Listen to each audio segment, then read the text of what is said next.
aquesta bola de foc tan gran és el Sol i és la nostra estrella. I tots els planetes que ara us ensenyaré giren al seu voltant.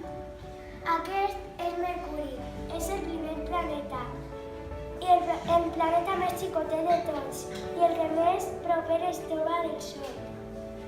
Aquest és Venus, és el segon planeta. Aquesta és la Terra, és el tercer planeta, l'únic planeta que viu en éssers vius i el planeta més gran de tot el sistema solar i és de color marró. Aquest és Saturn, és el sisè planeta. El planeta molt brillants. Aquest és Urà, és el sèptim planeta. El planeta, com podeu veure, és de color blau cel i és un dels planetes que es troba més lluny del Sol. Aquest és l'últim planeta, és Neptú, el planeta més lluny que es troba del Sol. És de color blau i el planeta que més hace fred de tots. Soy Javier y este es el meu treball dels moviments de la Terra. El nostre planeta, la Terra, té dos moviments, el de translació i el de rotació. El de rotació és que da voltes sobre si mateixa i cada 24 hores es da una volta a si mateixa.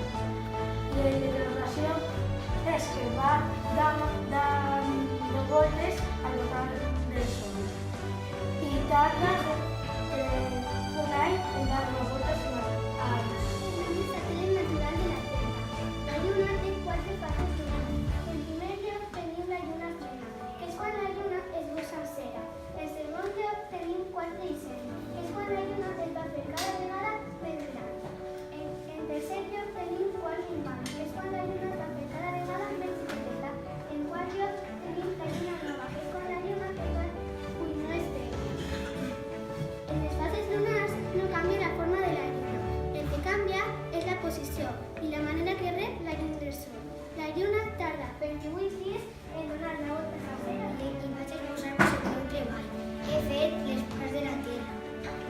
Després d'anys i anys estudiat l'interior de la Terra amb les pistes que tenim al nostre voltant, però que no podem veure perquè no hi ha anat a l'interior de la Terra, el poder fer una idea del que hi ha dins.